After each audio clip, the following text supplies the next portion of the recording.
শুভ সন্ধ্যা বন্ধুরা। আজ হলো 16 নভেম্বর রবিবার।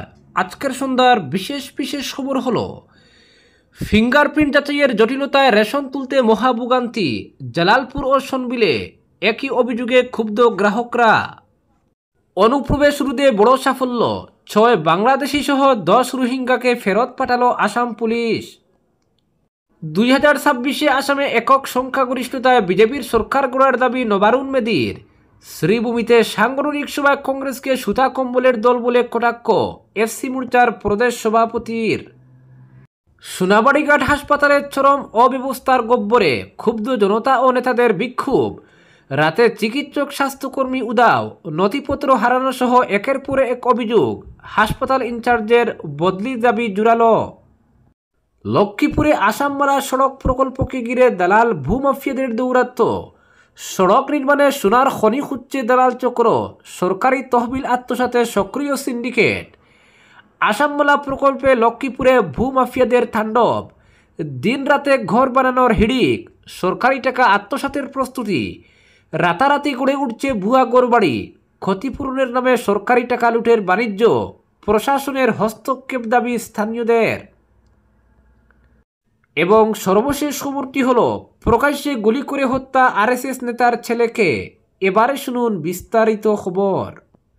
রাজ্য সরকারের ভর্তুকিযুক্ত রেশন প্রকল্পের সুবিধা পেতে গিয়ে নাজেহাল সাধারণ মানুষ। ফিঙ্গারপ্রিন্ট যাচাই প্রক্রিয়া জটিলতা এবং নেটওয়ার্ক বিপর্যয়ের কারণে ঘণ্টার পর ঘণ্টা অপেক্ষা করেও রেশন তুলতে পারছেন না বহু গ্রাহক। পরিস্থিতি এমনই বেহাল যে দৈনিক মজুরিতে কাজ করা বহু মানুষের জীবিকা পর্যন্ত ক্ষতিগ্রস্ত হচ্ছে। ফলে ক্ষুব্ধ গ্রাহকরা মুখ্যমন্ত্রীর কাছে বিষয়টি জরুরি ভিত্তিতে সমাধানের দাবি জানিয়েছেন। জালালপুর প্রথম খণ্ডে ন্যায্য মূল্যের দোকানের সামনে ভিড় জমিয়েছিলেন বিপুল সংখ্যক রেশন গ্রাহক। সকাল থেকে লাইনে দাঁড়িয়ে থেকে অনেকের ফিঙ্গারপ্রিন্ট যাচাই সম্পন্ন হয়নি। অভিযোগ, একবার নয় 3 বার পর্যন্ত আঙ্গুলের ছাপ মিলিয়ে দেখতে হচ্ছে। কিন্তু নেটওয়ার্ক সিগন্যাল অত্যন্ত দুর্বল থাকায় যাচাইয়ের কাজ বারবার ব্যাহত হচ্ছে। স্থানীয় এক বৃদ্ধা ক্ষোভ প্রকাশ করে বলেন, এক বেলা কাজ ছেড়ে এসে 3 ঘন্টা দাঁড়িয়ে থাকলাম, তবুও রেশন পেলাম না।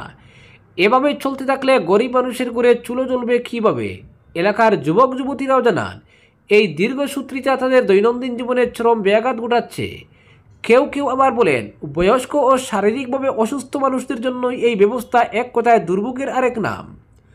শ্রীভূমি জেলার রামকৃষ্ণনগর বিধানসভার অধীন সনবিল এলাকাতে গত 3 দিন ধরে একই দুরবস্থা।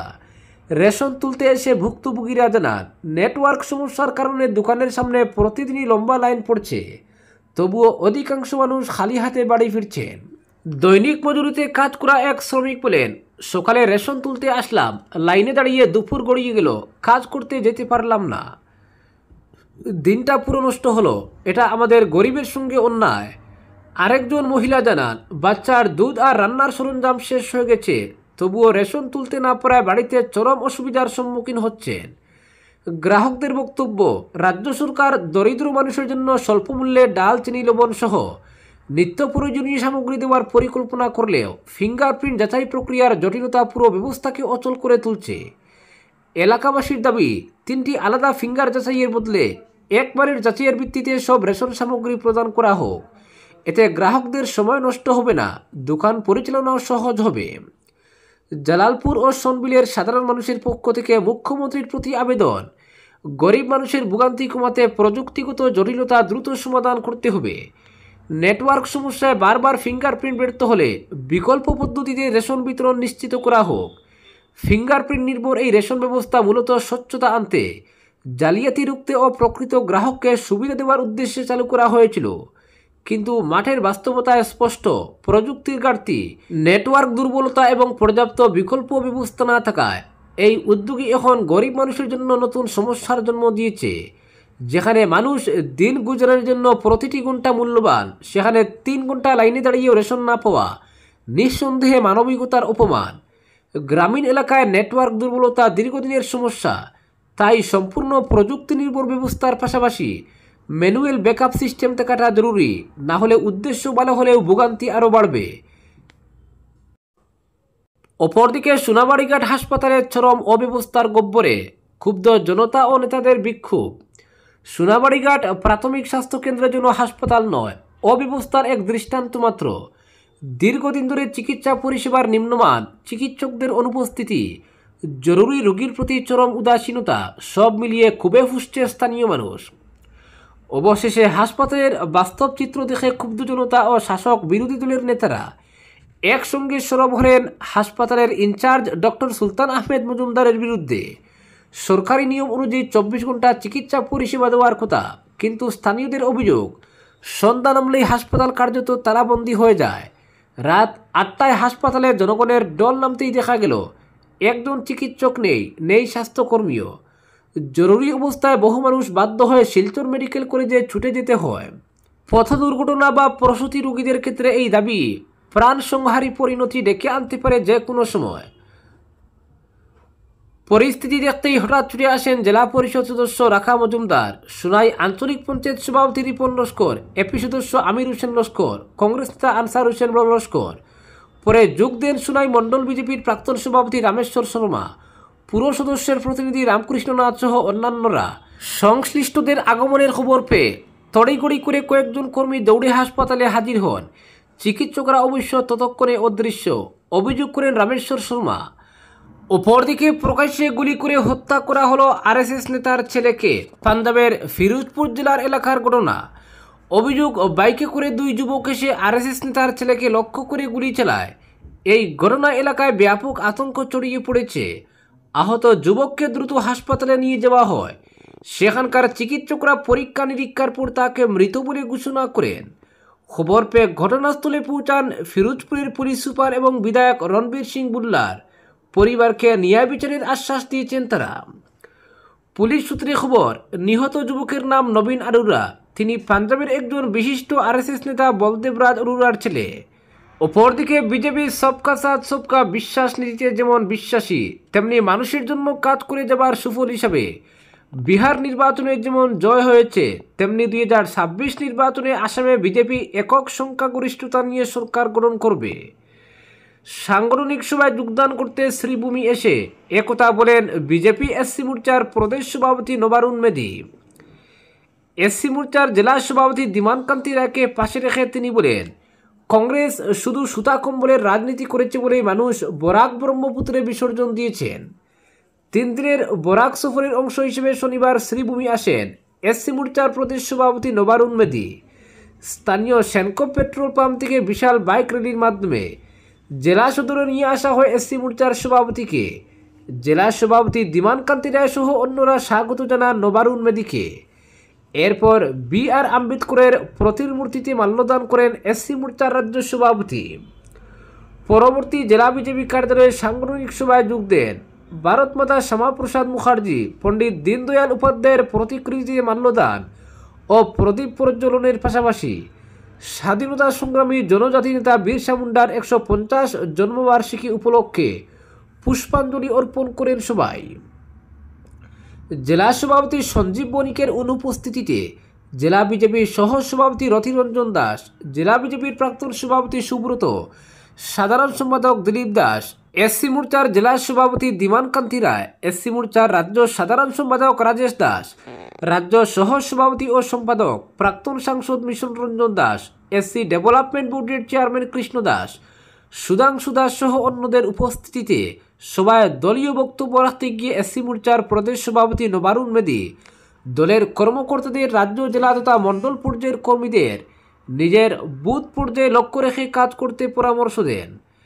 আসন্ন নির্বাচনকে সামনে রেখে কাজ করার পরামর্শ দেন। সভা শেষে 2টি এসসি গ্রাম তেলিখালের পার ও সুপারকান্দি গ্রামের সাধারণ মানুষের সঙ্গে সাক্ষাৎ করে মত বিনিময় করেন রাজ্য সভাপতি।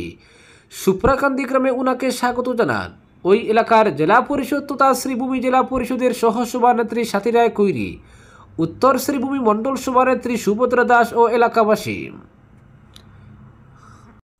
অপরদিকে লক্ষ্মীপুরে আবারও মাথাচাড়া দিয়ে উঠেছে ভূমি জালিয়াতি ও দালাল সিন্ডিকেট। ভারতমালার পর এবার তাদের নজরে পড়েছে আসামমালা প্রকল্পে। অভিযোগ উঠেছে লক্ষ্মীপুরের ধরমনগর, ছাত্রদয়াল, সুভাষনগর সহ কয়েকটি গ্রাম দিয়ে নতুন সড়ক প্রকল্প বাস্তবায়নের পরিকল্পনার খবর ছড়িয়ে পড়তেই শিলচরের কিছু তথাকথিত মুনাফা আদায়কারী ও স্থানীয় দালালদের দল ওইসব গ্রামে ডের সাজিয়ে বসেছে। তাদের লক্ষ্য সরকারি প্রকল্পের নাম করে কোটি কোটি টাকার ক্ষতিপূরণ হাতিয়ে নেওয়া। স্থানীয় সূত্রে জানা গেছে, যেসব জমির উপর দিয়ে সড়ক নির্মাণের পরিকল্পনা আছে সেই সব এলাকায় রয়েছে বসতবাড়ি, চাষের জমি ও পতিত জমি। আর এই খবর ছড়িয়ে পড়তেই শুরু হয়েছে রাতারাতি পাকা আধা পাকা ঘর নির্মাণের খেলা। ক্ষেতের মাটিতে টিনের চাল, বাঁশে তোলা বেড়া, ফাঁকা জমিতে হঠাৎ উঠে আসছে নতুন দেয়াল, সবই শুধুমাত্র ক্ষতিপূরণের লোভে। অধিকাংশ জায়গা ভূমির মূল মালিকদের অজান্তে দালালদের মাধ্যমে ঘরখানা গড়ে তোলা হচ্ছে, আর ঘর ভাঙ্গার সময় যেন মোটা অঙ্কের ক্ষতিপূরণ, সেটাই তাদের আসল উদ্দেশ্য। এরই মধ্যে জমির দলিল, এনওসি খতিয়ান থেকে শুরু করে নানা আইনি নথি জোগাড়ের নামে ফাঁদে ফেলা হচ্ছে সাধারণ মানুষকে। স্থানীয়রা অভিযোগ করেছেন, ভূমাফিয়ার শুধু ঘর বানিয়েই থেমে নেই, তারা বসত বিড়ি দখলের চক্রান্ত করছে। কারো জমিতে রাতের অন্ধকারে কাগজ লাগিয়ে দেওয়া হচ্ছে, আবার কারো বিরুদ্ধে উল্টো আইনি নোটিশ পাঠিয়ে তাদের ভয় দেখানো হচ্ছে। সরকারি প্রকল্প কাজে জমি দিতে হবে জেনেও ভূমাফিয়ারা চলছে বেআইনি ঘর নির্মাণে, শুধু ক্ষতিপূরণের নামে সরকারি টাকার লুটপাটের জন্যই। জনগণের ট্যাক্সের টাকায় তৈরি হচ্ছে সড়ক, মানুষের চলাচলের সুবিধার জন্য সরকারের নেওয়া উন্নয়নমূলক প্রকল্প, অথচ সেই প্রকল্পকেই টার্গেট করে ক্ষমতার ছত্রছায়ায় গড়ে উঠেছে এক নতুন বাণিজ্য। দালাল বাঁচাও, টাকার বন্যা আনো। এ যেন উন্নয়ন নয়, বরং উন্নয়নের নামে সুযোগ সন্ধানী ডাকাতি। স্থানীয় গণমানুষ ও সুশীল সমাজের দাবি, এই দালাল ও ভূমাফিয়া চক্রকে অবিলম্বে লাগাম টানতে হবে। লক্ষ্মীপুরের বিধায়ক তথা মন্ত্রী কৌশিক রায় ও জেলা প্রশাসনের কাছে ইতিমধ্যে অভিযোগ পৌঁছেছে, কিন্তু এখনও পর্যন্ত মিলেনি কোনো কঠোর পদক্ষেপের। যদি সময়মতো ব্যবস্থা না নেওয়া হয় তাহলে আসামমালা প্রকল্পের কাজ ধীরগতি হতে পারে। পাশাপাশি কোটি কোটি টাকার সরকারি অর্থ চুরি হয়ে যাবে দুর্নীতিবাজদের পকেটে। আর একবার এই মাফিয়া দালাল সিন্ডিকেট সাফল্য পেয়ে গেলে আগামীতে যে কোনো সরকারি প্রকল্প একই দুরবস্থায় পড়তে বাধ্য। লক্ষ্মীপুরের মানুষ বলছেন, সড়ক হবে আমরা চাই, উন্নয়ন হোক আমরা খুশি, কিন্তু দালাল ও বুয়া মালিকদের পকেট ভরাতে গিয়ে যদি প্রকল্প নষ্ট হয় তাহলে এর বিরুদ্ধে বড় আন্দোলন গড়ে উঠবে। স্থানীয়রা সরাসরি প্রশ্ন করেছেন, কোথায় স্থানীয় প্রশাসন, কাদের ছত্রছায়ায় চলছে দালাল সিন্ডিকেটের উত্থান? উন্নয়ন প্রকল্প মানেই কি লুটপাটের সুযোগ? এখন সময় এসেছে প্রশাসনের কঠোর ভূমিকা নেওয়ার। তদন্ত, জরুরি মামলা, অবৈধ নির্মাণ ভাঙ্গা সব কিছুই দ্রুত করতে হবে, না হলে আসামমালা প্রকল্প হবে দুর্নীতিমালা প্রকল্পের প্রতীক। লক্ষ্মীপুরের মানুষ উন্নতি চায়, কিন্তু দালালদের পকেট ভরিয়ে নয়। সরকার যদি সত্যি উন্নয়ন চায় তবে উন্নয়ন বিরোধী দালাল চক্রকে আইন দিয়ে থামাতে হবে, কারণ জনস্বার্থের নামে সরকারি অর্থ লুটপাট সভ্য সমাজে কোনোভাবেই গ্রহণযোগ্য নয়। আজকের বিশেষ সংবাদ এখানেই সমাপ্ত।